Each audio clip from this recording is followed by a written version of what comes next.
Pernahkah kamu berpikir, apa yang sebenarnya terjadi selama lebih dari 40 tahun setelah Perang Dunia Kedua berakhir, era yang kita kenal sebagai Perang Dingin? Banyak yang bilang, ini adalah pertarungan ideologi antara Amerika Serikat dengan kapitalismenya dan Uni Soviet dengan komunismenya. Tapi percayalah, cerita sebenarnya jauh lebih gelap dan rumit dari yang tercatat di buku-buku sejarah. Ini bukan sekadar persaingan.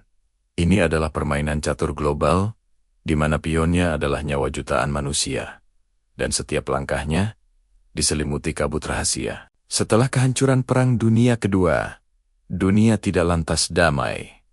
Sebaliknya, dua raksasa baru muncul dari abu peperangan. Di satu sisi, Amerika Serikat, dengan bendera kebebasan dan demokrasi, di sisi lain, Uni Soviet, dengan palu arit simbol kekuatan kaum pekerja. Keduanya tidak pernah berhadapan langsung dalam perang terbuka.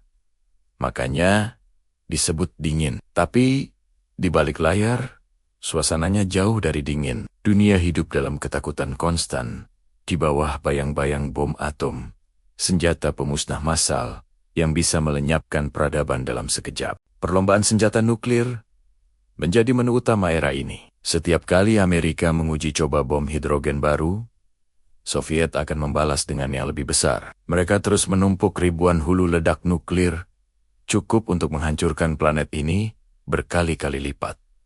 Ketakutan ini nyata. Anak-anak di sekolah dilatih untuk bersembunyi di bawah meja. Jika sirene serangan nuklir berbunyi, si oliola itu bisa menyelamatkan mereka. Ini adalah doktrin Mutual Assured Destruction atau MAD. Sebuah ide gila di mana satu-satunya hal yang mencegah perang nuklir adalah jaminan bahwa kedua belah pihak akan sama-sama hancur. Tapi sementara perang langsung dihindari, darah tetap tumpah di berbagai belahan dunia. Inilah yang disebut perang proksi. Amerika dan Soviet menyalurkan senjata, uang, dan penasihat militer ke negara-negara lain untuk bertempur demi kepentingan mereka. Lihatlah Perang Korea, di mana utara yang didukung Soviet dan Tiongkok berhadapan dengan selatan yang didukung Amerika. Jutaan orang tewas, dan semenanjung itu terbelah dua hingga hari ini. Lalu ada Vietnam, sebuah neraka di bumi. Amerika terjun langsung untuk melawan gerilyawan Viet Cong yang didukung Soviet, menciptakan luka mendalam yang tak kunjung sembuh bagi kedua bangsa. Afghanistan menjadi kuburan bagi Uni Soviet.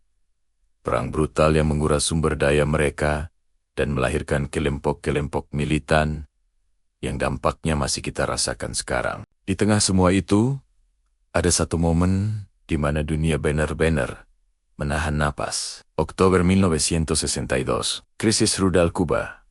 Pesawat multimata Amerika menemukan Soviet sedang membangun pangkalan rudal nuklir di Kuba, tepat di halaman belakang Amerika. Rudal-rudal itu bisa mencapai Washington DC dalam hitungan menit. Selama 13 hari, dunia berada di ambang kiamat nuklir. Kapal-kapal perang Amerika memblokade Kuba, sementara kapal selam Soviet yang membawa torpedo nuklir bersiap siaga. Satu kesalahan kecil, satu perintah yang salah, bisa memicu perang dunia ketiga. Untungnya, diplomasi rahasia di belakang layar berhasil mencegah bencana. Tapi momen itu menunjukkan betapa rapuhnya perdamaian dunia saat itu. Namun, sisi paling kelam dari Perang Dingin mungkin bukan soal bom atau perang proksi, melainkan apa yang terjadi di dunia spionase dan operasi rahasia. CIA dari Amerika dan KGB dari Soviet terlibat dalam permainan mata-mata yang mematikan di seluruh dunia. Pengkhianatan, sabotase, pembunuhan, dan kudeta menjadi alat yang lazim digunakan. Para agen ganda mempertaruhkan nyawa, hidup dalam kebohongan, tidak tahu siapa kawan dan siapa lawan. Mereka menggulingkan pemerintahan yang sah di Iran, Guatemala, dan Chile, hanya karena pemimpinnya dianggap condong ke arah komunisme dan menggantinya dengan diktator yang brutal. Perang ini juga terjadi di dalam pikiran manusia. Ini adalah perang informasi terbesar dalam sejarah. Film, musik, berita, bahkan buku komik digunakan sebagai senjata propaganda. Hollywood memproduksi film-film yang menggambarkan komunis sebagai monster jahat. sementara Soviet menggambarkan kapitalis sebagai penindas yang serakah. Tujuannya satu, mencuci otak masyarakat, meyakinkan mereka bahwa pihak merekalah yang benar dan pihak lawan adalah iblis. Gelombang radio seperti Radio Free Europe menyiarkan propaganda pro-barat kebalik tirai besi, sementara Soviet membalasnya dengan siaran mereka sendiri. Media menjadi senjata paling berbahaya, membunuh tanpa suara, membentuk opini, dan memanipulasi kebenaran. Dan di sudut tergelap dari perang psikologis ini, ada program-program rahasia yang mengerikan. Salah satu yang paling terkenal adalah proyek MK Ultra yang dijalankan oleh CIA. Ini adalah program ilegal untuk melakukan eksperimen pengendalian pikiran. Mereka menggunakan berbagai cara, mulai dari hipnosis, penyiksaan psikologis, hingga memberikan obat-obatan seperti LSD kepada subjek tanpa persetujuan mereka. Korbannya, tahanan, pasien rumah sakit jiwa, tentara, bahkan warga sipil biasa yang tidak curiga. Tujuannya adalah menciptakan agen super yang otaknya bisa dikontrol dari jarak jauh, atau mencari cara untuk mematahkan mental mata-mata musuh.